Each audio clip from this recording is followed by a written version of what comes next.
in the meantime. Shri Gurubhyo Namaha. Salutations to all the teachers. Okay, let's do the opening chant. Janmadyasya yatonvayaditaratah chartheshvabhigya swarat tene brahma hridaya adi kavaye muhyanti yat surayah tejo vari mridam yatha vinimayo yatra trisargo mrisha Dhamna svena sada nirastakuhakam satyam param dhimahi. That from whom creation, sustenance and dissolution of the universe take place, who is both the instrumental and material cause of it, who is omniscient, is the only one having self-mastery, being the one independent entity, who illumined the mind of Brahma with the Vedic revelation, whose wisdom is the wonder of even the greatest sages, in whom the world of the three gunas subsists just as the combination of materials like fire, water, and earth subsist in their causes without changing their elemental nature, in whose consciousness there is nothing false. On that truth supreme we meditate. Good evening, friends. We have one of the lowest attendance, I guess, during the class days. I hope it is the virus, not the speaker, who turned them away. But jokes apart, I think people are taking good precautions, so I think that's nice. Last time for the two talks, I think I got some feedback, so I'm trying to change the format a bit in this one, so let's see how it goes. Today's title is The Story of Mahabali. The story is a great king, demon king, whose life story is very inspiring for many of our devotees. And the theme is basically sticking to truth at any cost. So what is truth? In general, one definition can be given is perfect alignment or harmony between one's thoughts, words, and actions. So there is no, what one thinks, one puts that into action or also speaks, and what one speaks, the person puts into action too. Of course, for many of us, this perfect harmony is not practical because most of our thoughts may not be really worth speaking of or putting into action. So we need to apply some filters accordingly. But probably a perfect person who has reached the highest state may not need those kind of filters. Even then, we do hear that even in the case of, say, Sri Krishna, he did apply those filters, but again, they are not out of any sense of shame or fear, which we may do. We may restrain ourselves in that sense, but he did it on the sense of what is benefit to the world and so on. That comes out kind of naturally to them in that state.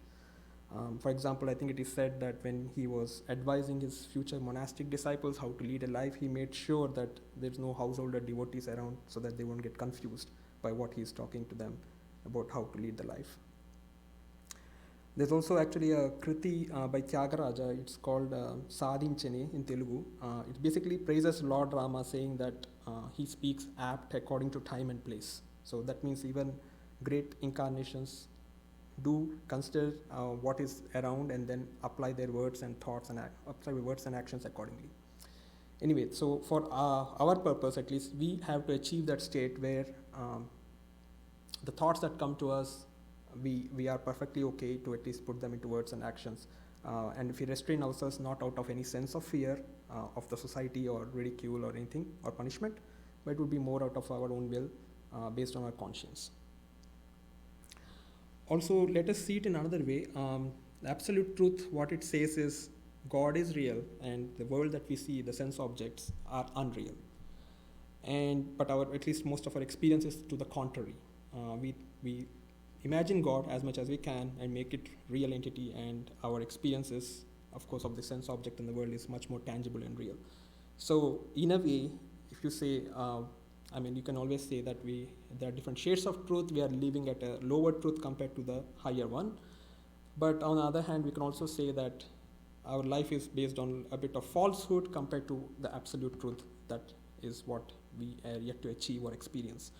So it is somewhat disheartening or disconcerting that our whole life, based on whatever we live every moment, at least most of us, I would say, are based on that kind of scenario where we take this world for granted, and this is the real entity that we feel and touch and hear and deal with with our senses.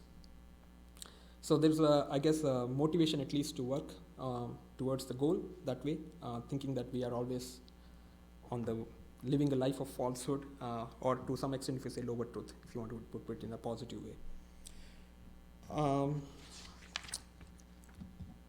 So those are the kind of the gist of this slide that I had for this initial discussion. Before we go to the thought experiment that's shown on the screen, I have a few more points to talk about. So why do we really tell a lie? I mean, sometimes it comes out of your mouth automatically, and maybe then we realize immediately that that was not true. So at least that's I would say, somewhat an immediate correction and immediate, hopefully in future we'll correct it ourselves and be more conscious about it. But sometimes it's kind of well planned. So that's, I would say, worse in a way. So we plan it out and then tell a lie. So there must be something more underlying thing that drives that kind of action. What I think is mostly the fear of losing something. Either it could be fear of losing an object, or it could be angering someone, because if you tell the truth, maybe someone else will be offended or angry that we did a mistake. And like example, in a job environment, if you did something of a mistake and if you have to admit it, maybe your boss will be angry or some colleague may be angry and so on. So those are the situations sometimes we cover up, maybe with be not so truthful. So it's basically the fear. I think if there's no fear, I would say probably we all will be speaking truth as it should be. And why do we have that fear? Now, the fear is only because our underlying experience, as I was saying earlier, is because we take all these possessions and kith and kin, and including our own body and mind, as something real, and we need to hold on to it. Or we at least think that those are the ones that we are tangible and they are the real supports for our life, and that's what we value. So once that kind of, I would say, a dream or experience or false notion breaks, I guess the truth that we want to stick to and we want to practice would be easier. And so that spiritual goal, actually what we do, or spiritual practice, what we do is a kind of an aid to achieve that goal. So in a way, if we are not indulging in truth, we are actually adding more layers of this false experience and notion to it. So it's actually kind of making our life difficult or to achieve the goal. One is because the very act of lying, again, as I was saying, because of the underlying awareness that we take all these sense experiences as real and sense objects as something to be worth having over the value of truth. We keep on indulging in that same practice and kind of adding more and more bondage. At the same time, on the contrary, if you keep telling the truth at any cost, what happens is we reduce our attachment to these possessions, and that way we feel more of God coming into our own life, and that will be helping us to progress further.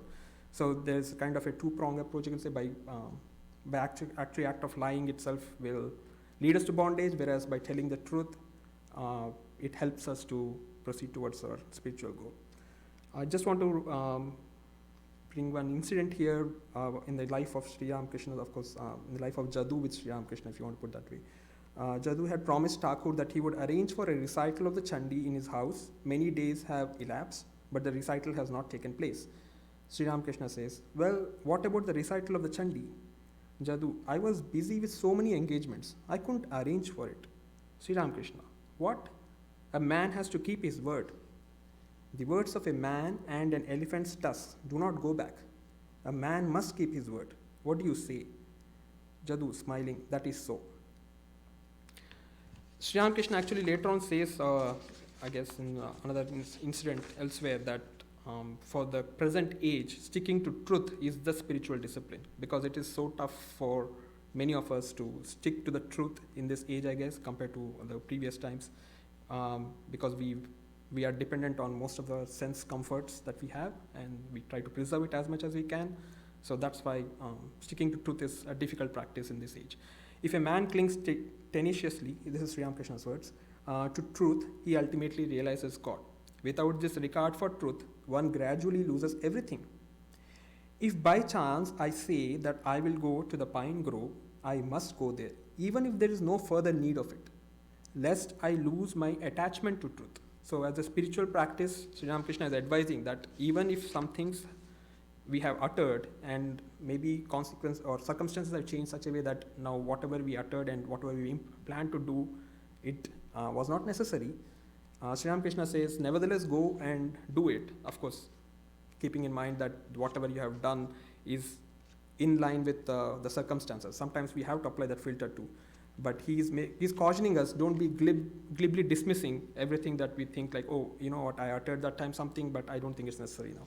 So be more circumspect of what decisions we make and how to act based on what we had thought and what we had promised to others. So that's basically the advice being given by Sri Ramakrishna.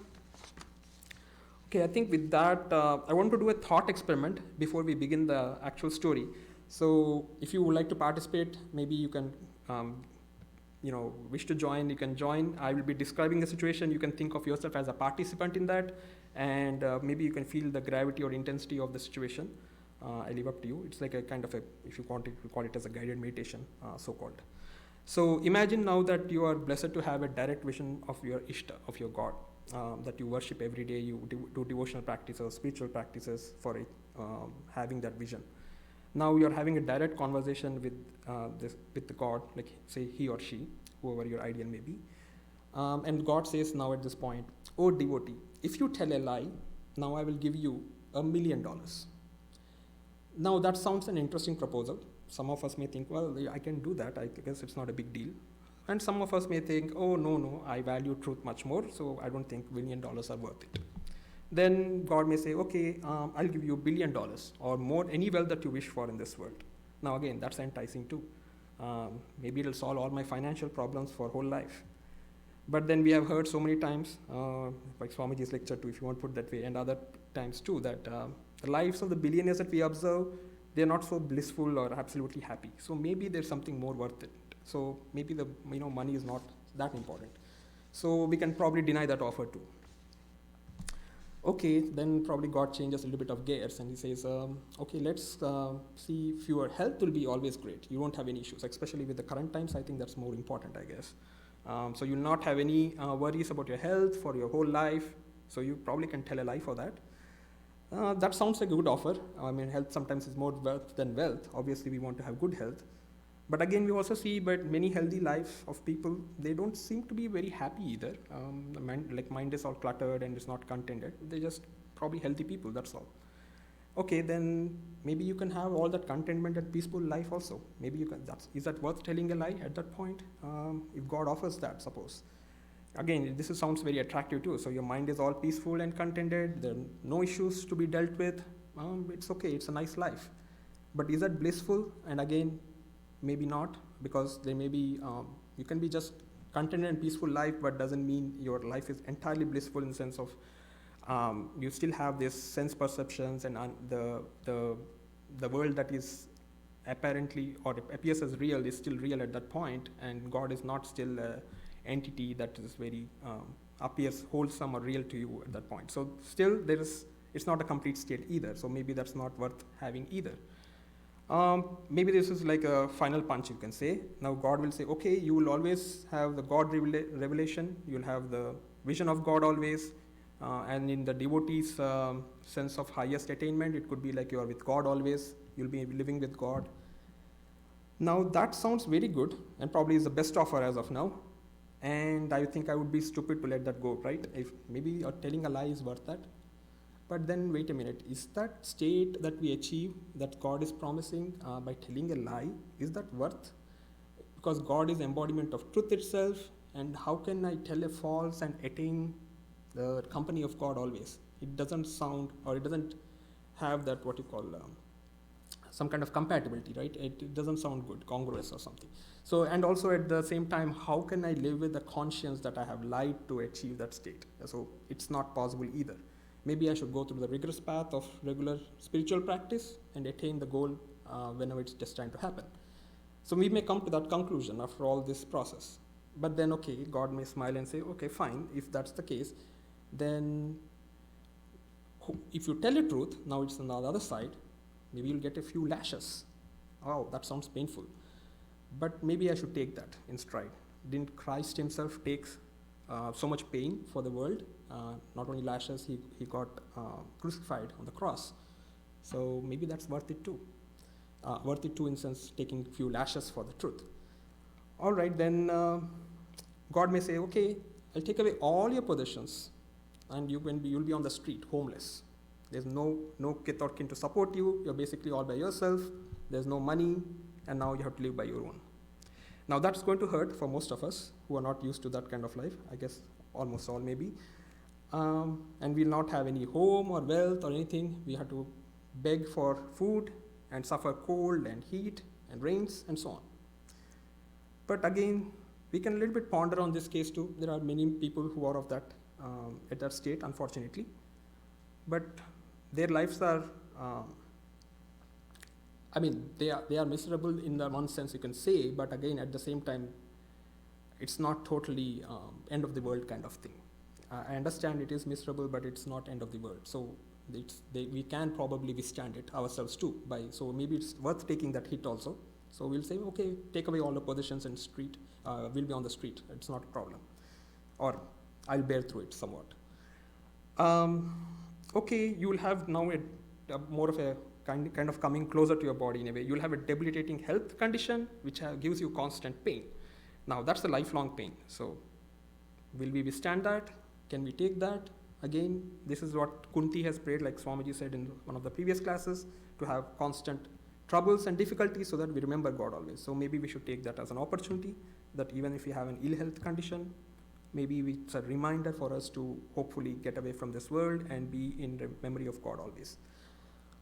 Okay, now the last one probably is like you will be put in hell forever and always in constant pain for eternity.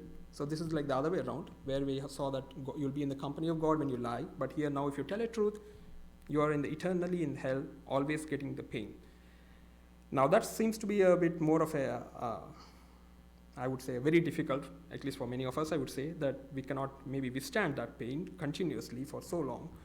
I mean, we can of course argue that at every level you get used to the pain and that looks normal to you, but maybe the pain level will increase by somehow.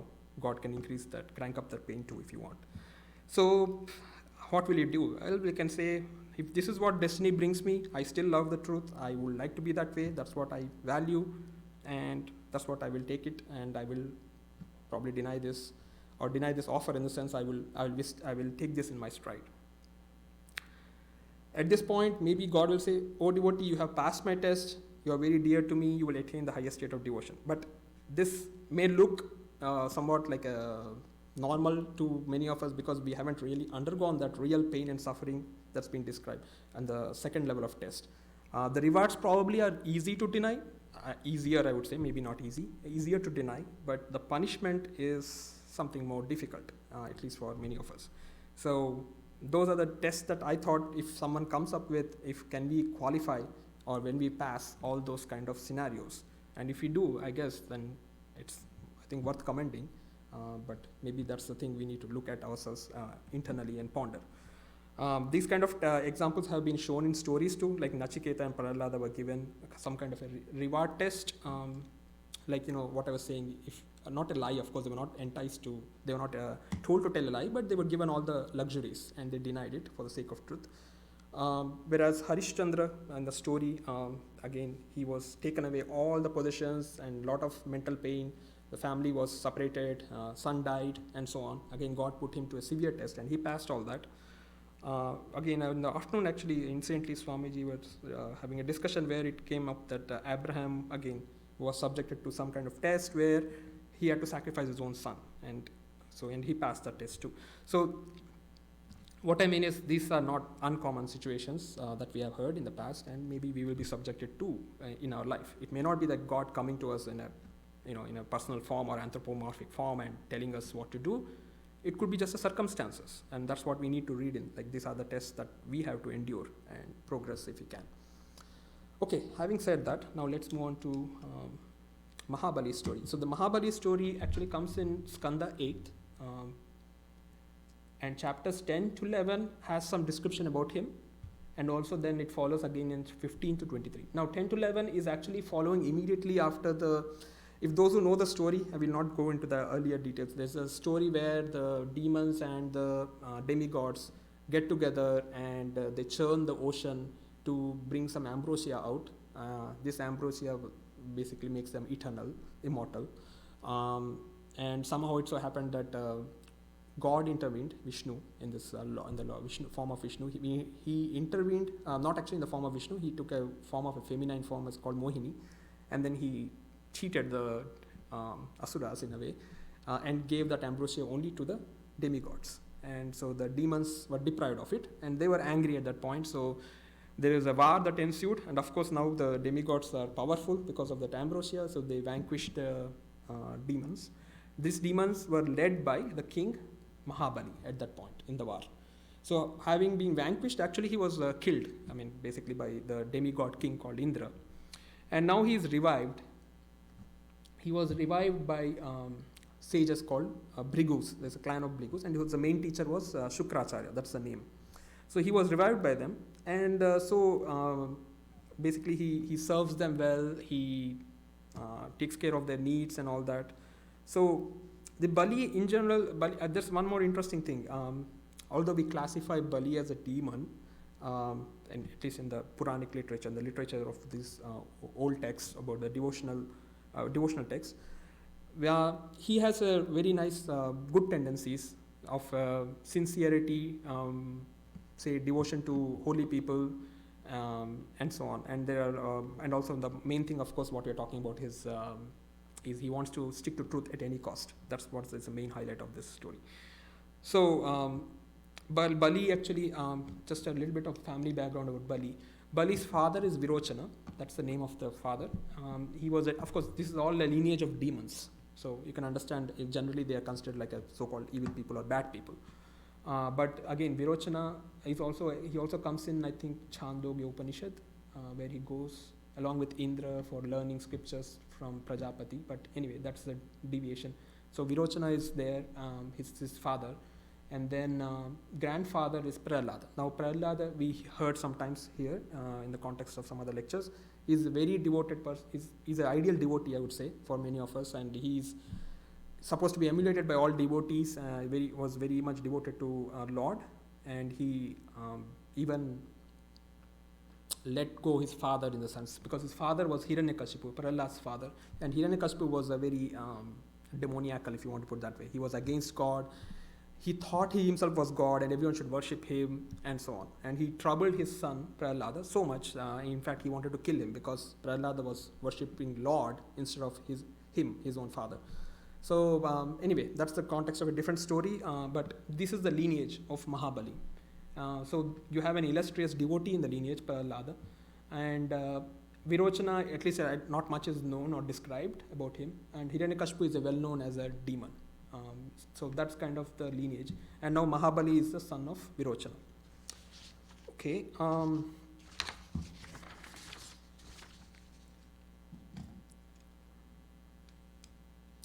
So I was earlier saying that Mahabali serves his teachers very well. So it's the norm, I guess, in a way, that when you at least that's the common thing we hear in religion, is when you serve holy people with all sincerity and devotion, your wishes come true. Now these wishes could be mundane wishes, materialistic objects, or it could be very high spiritual attainment too. So that's kind of the norm, at least is described in many of these stories that we come across, and that's what is at least is held on to by our traditions too. So here too, Bali, he is very devoted. He was devoted to his teachers and all. But of course, underlying emotion, the underlying desires are still there. He still wants to conquer the demons, he wants to demigods, he wants to defeat them and so on, and he wants to possess that heavenly region and so on. So he's like a regular person, you can say. I mean, who is very devoted to God, but also has some kind of ambitions and worldly desires. So Mahabali, except that, of course, besides that, he was very strong and a very powerful person or a demon, but otherwise, as mentally speaking, he is like a normal person. But I won't say he's like a normal person in the sense of normal, because his tenacity to stick to truth is extraordinary, and I think that's not even probably maybe some great spiritual thinkers can do it, but not many people can do it that way. So that way, maybe he is an extraordinary person in one sense. So these Bhrigus were very much pleased. The Bhrigus are the sages whom he was serving well. They were very much pleased, and Bali, being desirous of conquering the heavenly region, so they advised him to perform a sacrifice, and then Bali undergoes that sacrifice and gives away all the possessions in that sacrifice. Now, maybe it's known beforehand that if you give away all your possessions, probably you'll get benefits for that, or maybe it was that Bali was just asked as a test to give away all the possessions, and maybe he passed the test, and so that's again remarkable. But anyway, in any case, he gave away all the possessions, and out of that sacrificial fire then came all the necessary paraphernalia that he needs to attack the heaven and conquer it. He gets a chariot, bow, arrows, and all other stuff too. So with those, he actually now goes to heaven, and heaven is actually now what Bhagavatam does is it describes heaven in great detail. Like in anything that Bhagavatam indulges in, it basically goes into great detail. As I was saying, like last class, I think these are important if you want to meditate and dwell on that plane, and then anything that happens in that plane appears realistic, and so even the truths that are mentioned or that are practiced, and God in whatever form he appears there, sometimes of course it could be an animal form in the Bhagavatam, it could be a fish or a pig or a tortoise, and it could be, now in this story it is a dwarf man. So anyway, in whatever form God comes, that appears very realistic and helps our meditation and spiritual practice. So anyway, you can take it that way. So they make it very realistic, and it sounds a little bit exaggerated too. So there's a detailed description of heaven. Now the heaven, of course, they describe as like as in any normal that books we come across is a lot of music and wealth and beauty and all that stuff. So basically, whatever we like to have in this world, more of a worldly desires, those are all heightened and described in an exaggerated way in heaven. As a spiritual person, I felt when you read that, sometimes it may sound very jarring because it doesn't sound like a nice rosy place to be, at least from one perspective. Sounds more like a distraction, if you want to put it that way.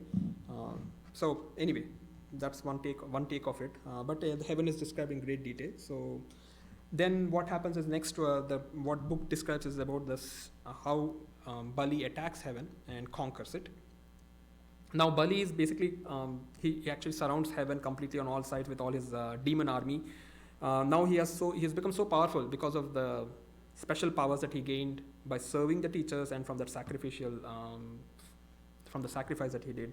So that way he's very powerful now, and he cannot be really defeated. So Indra and others, the other demigods from heaven, they retreat. They go actually to teacher first, their teacher, and say, now help us out, because this demon has come here and he seems to be very powerful, we cannot do much. So the teacher says, we cannot do anything at this point. He is extra powerful because of the power of the sages that's behind him. So only thing, the wise thing to do now is to retreat, escape, just basically run away from heaven. So all the demigods, they basically they run away from heaven, and they go elsewhere to hide. And Bali now enters heaven and occupies it, and now begins to rule the kingdom of heaven. So Bali has become very powerful. He is not only the ruler of earth, he is also ruler of heaven at this point. So the story now changes to description of Aditi. Aditi is basically the mother of these demigods. She is very sorrowful, as any naturally the mother would be, about their sons being deprived of wealth and possessions. So she the father, basically father's name is Kashyapa. He comes once to, basically I think he is a mendicant monk, I guess, and he is coming to that place where these people were hiding. He comes to that place once, and then he sees his wife very sorrowful, Aditi. Then he questions her, and the questions were, I thought, a bit interesting, because when you see any person sorrowful, usually these are not the normal questions that we ask. We generally ask something else. But here I thought these are interesting questions. So the questions are like, were holy men not treated well, that you are sad? The world is now kind of actually it's kind of world is with the calamities, or household duties which yield the fruits of yoga, even if one explicitly does not practice yoga, but they're not followed. Were guests not given good hospitality? Did you forget to do the obligatory sacrificial rites? Or are your sons doing well? Now the last one is of course the more relevant one, and that's kind of the more mundane one, you can say, compared to the other ones. So anyway, his sequence of questions were interesting, I thought, and Kashyapa those are the questions he poses to Aditi, and Aditi of course says after some as Bhagavatam goes, actually each dialogue is not any short few words. It usually takes a bunch of sentences. So anyway, I'm not going to all the details. She also responds to all those points, saying that everything are taken care of in each question independently. She answers, and of course, when she comes to the last one, then she says, the devas have been deprived of all their wealth and possessions. I feel very miserable about it. That's why I'm very sorrowful. Now, I thought that this is a little bit interesting. The devas themselves, I don't think they were on the streets. They probably had some decent living, I would assume. But this is what shows us that in the world, when we are used to certain level of comforts, and if they are taken away, and I would say like now in the times of this economy not doing so great, if the stocks are crashing, maybe if someone is a millionaire, maybe their wealth has become, say, 500,000, whatever. It's just an example. And suddenly the person may feel very lost and sorrowful that they lost a significant amount of their money. But there are so many people who probably don't even have that 500,000, maybe billions. And even if this person were coming to that 500,000 from the lower level and has reached that, would have been very happy. It's just that the momentum, you can say, so-called, the direction that he went through from the millionaire to 500,000, he couldn't adjust, he or she, it could be anyone. So the adjustment is what is called for. We cannot adjust to the level of comfort that suddenly changes, but at the same time, there are so many people who are living at that deprived level of comfort and are perfectly fine, I guess. I mean, it's not like they are totally sorrowful. So that's something we need to at least, I would say, learn whenever things happen which are not that we are happy about, or not we lose something as a worldly position. Okay, but then Kashyapa's thoughts are on these lines. He says, I just want to put the quote because I thought that was worth reading. Oh, wonderful is the power of Mahavishnu's Maya. This world is bound by ties of affection. Where is the material body which is not Atman, but on which Atman consciousness is superimposed? And where is the Atman that transcends the material nature? Who and whose are husbands, sons, and relatives? Such relationships are delusion. Seeking refuge in Vasudeva, the Supreme Being, the pervader of everything, repository of all divine majesties, the one approachable to all and the Lord of all, the Lord who is merciful to the afflicted, will fulfill your desires. Devotion to Sri Hari will bring all around good and welfare. So I thought the last ones are important. Of course, the first one are more philosophical and I was saying as an absolute truth. That's what we need to achieve or experience. But what Kashyapa was saying is, if you're devoted to God and if you're afflicted, your wishes will come true too. And that's what even Bhagavad Gita says. There are 4 kinds of devotees. One of them is the afflicted case. So it's not completely wrong in the sense that if we wish for any worldly desire, at least we should have the devotional attitude and ask it from God. Maybe that way we still are connected to God and hopefully will transcend those worldly desires. So as long as there is some connection to God, nevertheless, that's kind of the message. So that's what Kashyapa says. So devotion to Sri Hari will bring all round good and welfare. So we may start with some kind of affliction, or we want to have some worldly possession, but we still pray to God, and hopefully we move on from there and eventually think that, or at least have that strong experience and feeling that this world is not worth hankering for. Okay, anyway, so that's the Kashyapa's thoughts. So, and then he advises Aditi how to practice a vow. It's called Payovrata. And basically, you are subsisting on milk for 12 days. And then you do every day a kind of a ritual and some sort of devotional practices, which is actually very similar to what we do daily in our worship or even the special worships. Invocation with a prayer, baths, clothes, sand, when you're offering bath to God here. Then you offer clothes, then you offer sandal, then you offer flowers, incense, light, rice cooked in milk and jaggery, and so on. So these are very similar to what we do here anyway. So that's kind of the worship was advised. And then the mantra was given for chanting was Om Namo Bhagavate Vasudevaya. This mantra comes very often in Bhagavatam and is fairly chanted by many people in India also. Basically saying salutations to Krishna or Vishnu in form of Krishna, if you want to say that way. No luxuries. Again, the practice also involves that you shouldn't have any luxuries, continence, and also no injury to others, and so on. And then on the 13th day after you finish all the 12-day worship and follow these practices, you do a special worship, feed the people, feed the holy people, and so on. So there's some kind of protocol that's been defined. And once that's done, so Aditi actually follows all that, and Lord Vishnu appears to her, and of course grants her boons.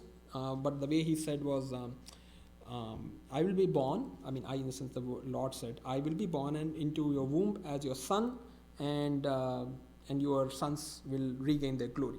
So that way, Lord actually now is born to Aditi as Vamana. That's the deity in this story. Now he is the incarnation of Lord Vishnu, and he is born to Aditi as son by name Vamana. How does Vamana look? This is a kind of a picture from internet, somewhat something like that. He is called as a brahmacharin, like a celibate person, young man, but he's a dwarf, and he has that kamandalo, which is like a holy water that he carries, and also an umbrella, and so on. There's a detailed description of Vamana in the book. I will skip the details, and also they also describe the. Again, as I was saying earlier, usually every incarnation of Vishnu, especially the anthropomorphic form, they try to relate the human or the body parts to actually the more of the world that we see around. So maybe I can maybe this time show, last time I think I didn't read because I didn't have time, but I can just say some things, how it's described in a couple of sentences.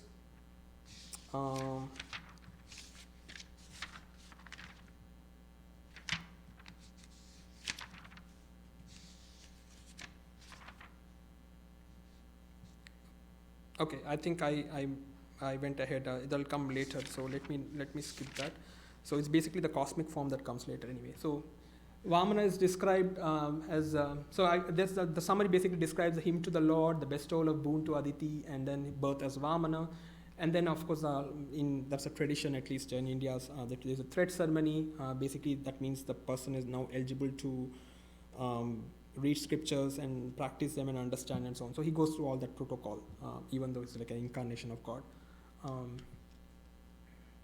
Now Vamana arrives at the sacrificial hall. So what Bali is doing at this point is basically he's doing another sacrifice.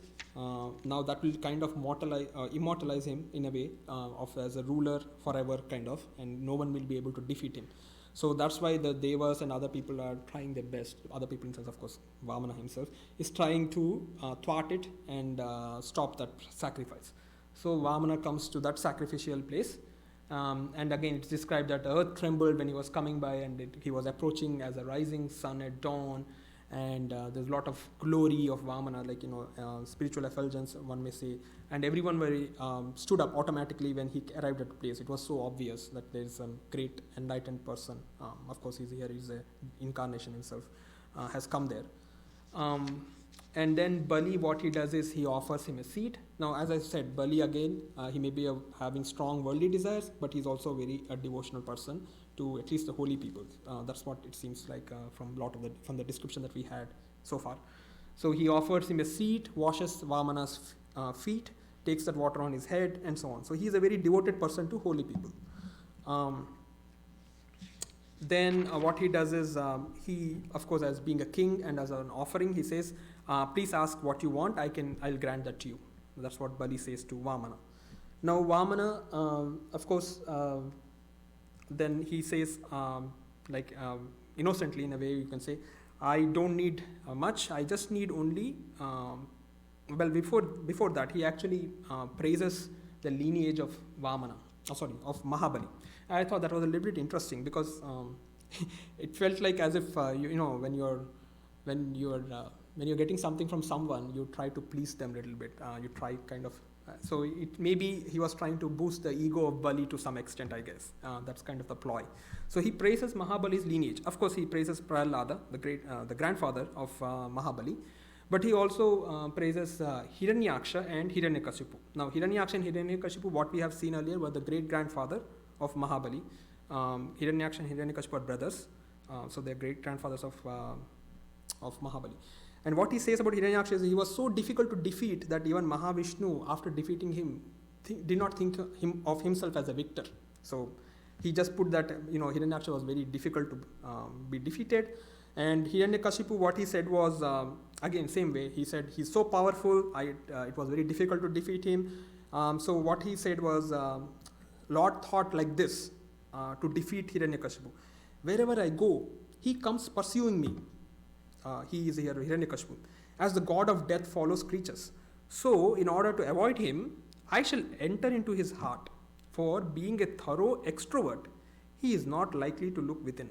So he thought that's where he could escape. Basically, God thought if you go into the heart, since people are, most of our worldly people at least are always looking outside for enjoyment or peace or whatever, rather than looking within, you never find God. So that's how it's been described. So for Hiranyakasipu also, which probably holds true for most of us again.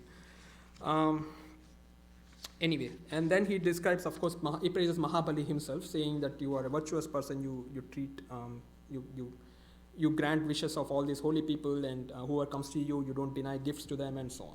And then he says finally, I want only 3 paces of land, 3 feet of land, basically of my foot space. Now you imagine, of course, he's a dwarf, so he's probably a midget, and his foot would be of not much space. Even a normal person's foot, again, is not much space anyway, but he demands only the 3 feet of space. So Bali said, of course, Bali was finding it very funny and ridiculous, so he,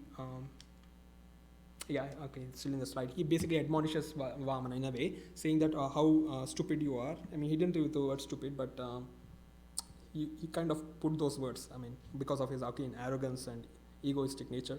But he says those words, you're being too silly, childish, and immature. That's what he used the words, at least the translation says, from Sanskrit. And it is my principle, he says, that one who comes to me for a favor should have no occasion to depend upon another in the future. Therefore, O boy, he's telling Vamana, ask of me land sufficient to maintain you for whole life. I can grant you that. And the worshipful Lord now says, no, I don't need that much.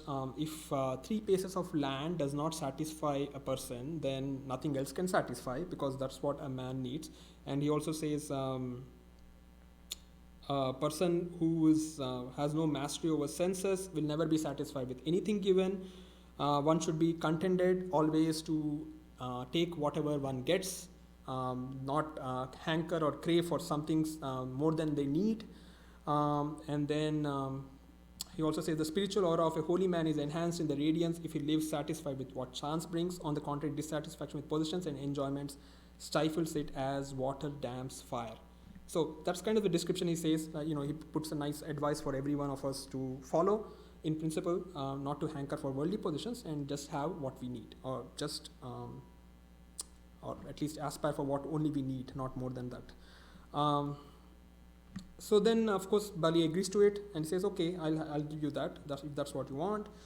And now, after having made this promise, now Shukra, his teacher, basically, Mahabali's teacher, he recognizes Vamana. He already says, okay, this is not a normal person. He's Mahavishnu himself who has come in the form of Vamana, and he's going to so he now engages Bali in conversation. He advises him saying, you are doing a mistake. Don't promise him this. He's the Mahavishnu coming in Vamana form. He will expand his form completely. He'll take away everything from you. You will not be able to honor your promise. So break away that promise, and so on. So that's what Shukracharya advises. And I just put something, what he advises, which may look a little bit jarring and probably unacceptable in the present times. He says, you can tell untruth, of course, if it's to keep your possessions. That's what he advises Bali. But he also says something like it's okay to tell a lie to attract a woman, for a marriage, for preserving one's own livelihood, or in jest, to save oneself from death, to save another from death or great danger, to protect a holy person or a helpless creature. Now, some of these look probably nice, and some of them may not be. So, again, as I was saying earlier, maybe we need to apply our conscience as a filter and only take what's being said. I think Sri Ramakrishna was very particular. He in fact even told, don't tell a lie in jest, because that may become a habit. Besides that, what I feel is, as a test one wants to apply, if anything is for our own selfish needs, for our own aggrandizement of our possessions, more for worldly desires, and if you are actually lying for that, I would definitely say that's not the right way to do. But I think there are some things which are more of a selfless notion, like you're hoping to protect a holy person or another from death and so on, or a helpless creature. I think that kind of a filter needs to be applied. If it's for the good of someone else, maybe that's something worth considering if you have to tell a lie. But otherwise, for our own benefit, for our own selfish needs, of course, definitely it's not worth doing. I think that's the kind of at least my opinion, take-home message. Anyway, now that's the Sri Ramakrishna's advice. I read that already, and then even Sri Ramakrishna, as a practice, he said once that when he was renouncing everything to Mother, Divine Mother, he could offer everything, including the holiness, unholiness, so-called dharma, and so on, sin and virtue, but he couldn't give away the truth and untruth. So he takes that as the ultimate,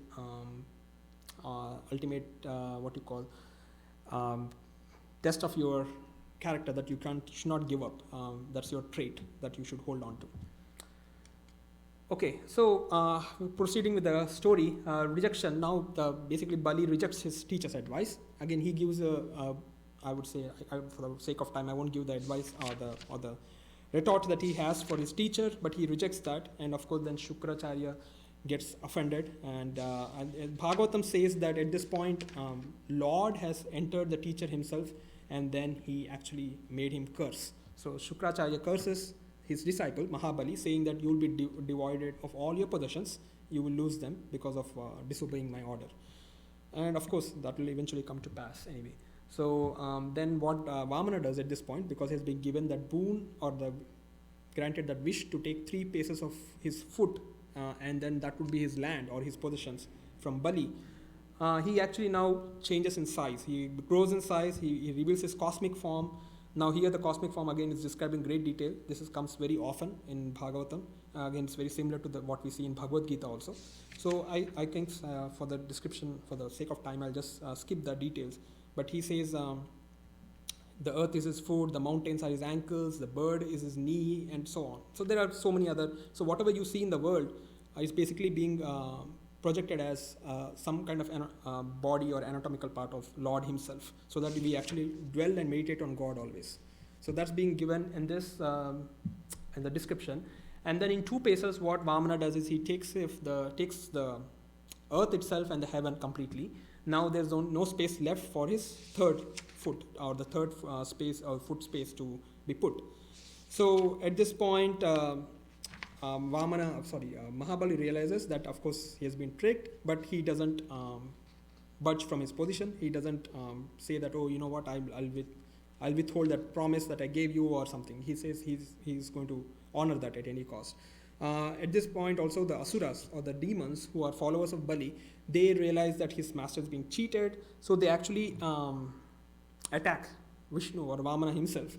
But the protectors of Vamana, the attendants of Vamana, protect him, and then of course the demons are thwarted in that attempt. They're defeated, and Bali himself then stops these demons from attacking further, because he realizes that Lord himself is actually now in form of Vishnu and Vamana, so he cannot be defeated at this point. So he dissuades his followers from attacking Vamana, and they retreat, and they actually go to some other world called Rasatala, which is like another world, underground, say. So that's what it is just normally told. And Bali is then bound by Garuda. Basically, the attendant of Vishnu as the eagle, which is basically the vehicle of Vishnu, and then bound by cords. So basically, Bali is completely, you can say, kind of incarcerated or held by bonds of cords. So he's not free either. At this point, Vamana says, okay, now you promised me that you will give me the third pace also, but you space for third foot, and you don't have any positions left because I have taken away the earth and heaven that you possess. Now there's no more space left for you to give to me. At this point, then he says that now you'll go to eternally for hell for lying. That's where you will be, and also your guru has actually cursed you that way, and that's what's going to happen. Bali then actually says interesting. I thought this sentence of his is worth reading.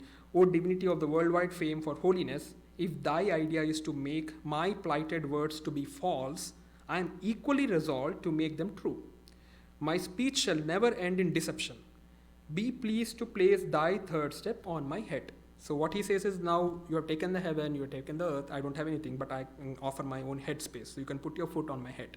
So that's what he says. And he makes a resolution that at any cost I'm going to stick to it, even if you try your best to make me move away from it. And then he actually gives a very good description why he considers all these positions are not worth having, which we normally hear anyway.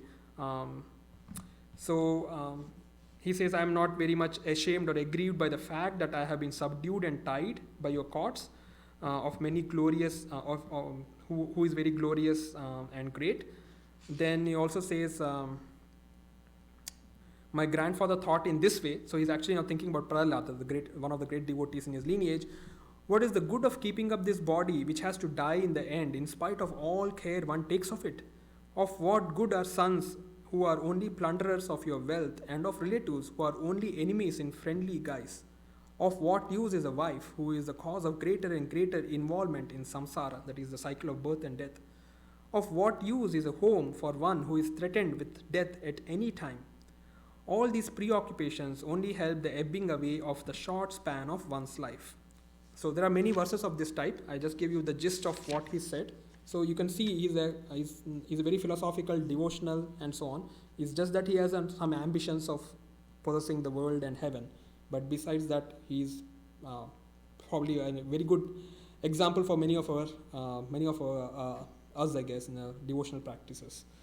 And then Prahlad also comes there at that point. So what I said is Bali stands a test, and he then has a hymn to Vamana, which I just described.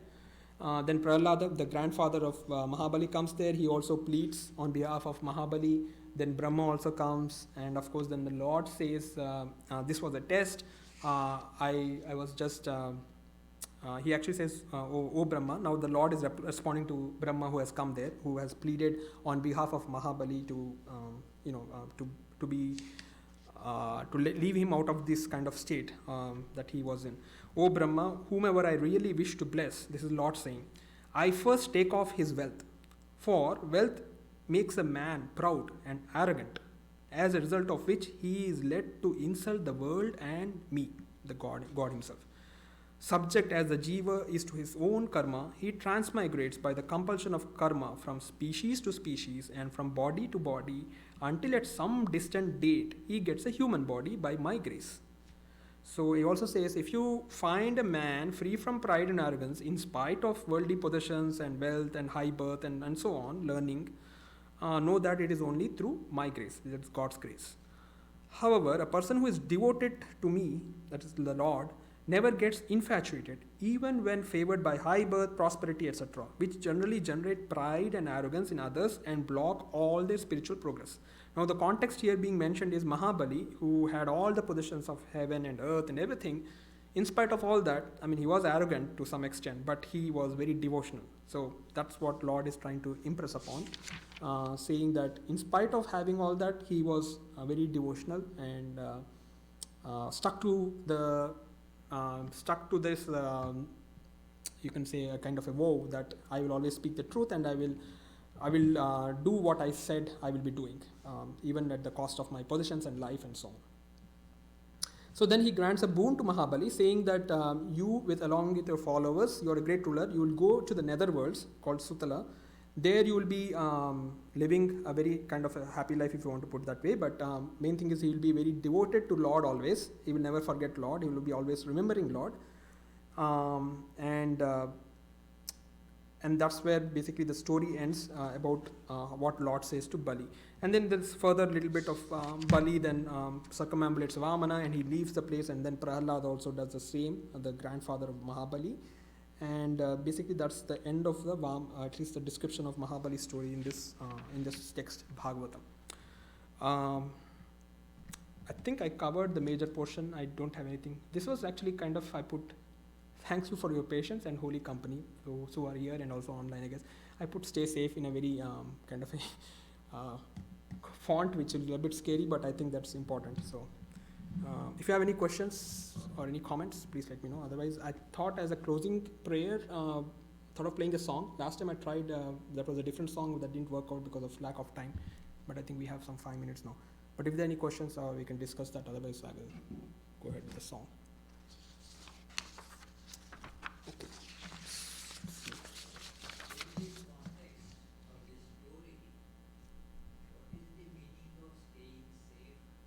Oh, okay. Staying safe is, of course, ultimately you can say it's God's grace, but we take our precautions as much as we can. And the main thing is, of course, I mean, one may think it's a little bit selfish too, to some extent, that you're trying to see, like, preserving our own body and so on. But at the same time, we don't become conduits for other people to get affected. So it's kind of, in a way, selfless too. So quarantining oneself, I guess, is something important in that context, so that we don't create injury to others. And in general for the society, because I think the resources are all limited at this point. So that will help in general. That's my opinion, at least.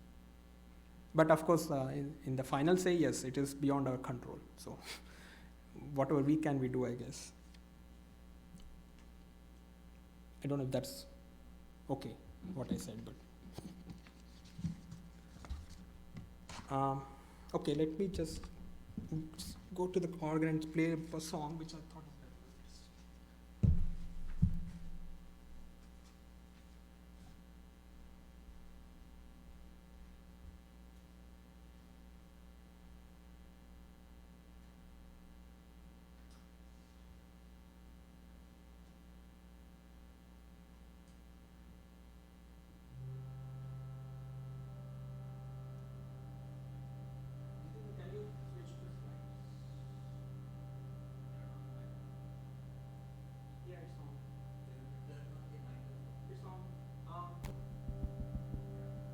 I think he's a bit busy. Yeah, it will take time. Okay, thanks.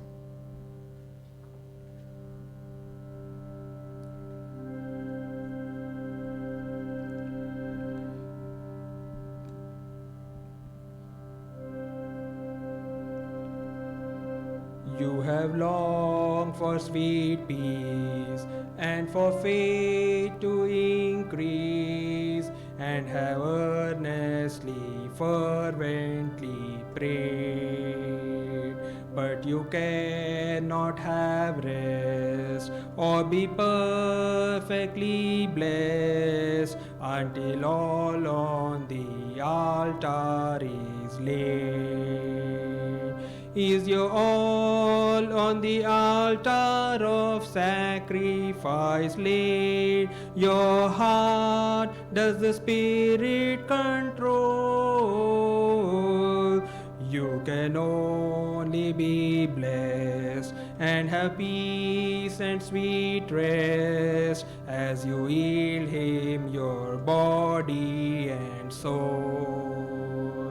Would you walk with the Lord in the light of His word and have peace and contentment always? You must do His sweet will to be free from all ill until all on the altar is laid. Is your all on the altar of sacrifice laid? Your heart does the Spirit control? You can only be blessed and have peace and sweet rest as you yield Him your body and soul. Oh, we never can know what the Lord will bestow of the blessings for which we have prayed. Till our body and soul He doth fully control, and are all on the altar is laid. Is your all on the altar of sacrifice laid? Your heart does the Spirit control? You can only be blessed and have peace and sweet rest as you yield Him your body and soul. Who can tell all the love He will send from above, and how happy our hearts will be made? Of the fellowship sweet we shall share at His feet, when our all on the altar is laid. Is your all on the altar of sacrifice laid? Your heart does the Spirit control? You can only be blessed and have peace and sweet rest as you yield Him your body and soul. You can only be blessed and have peace and sweet rest as you yield Him your body and soul. As you yield Him your body and soul.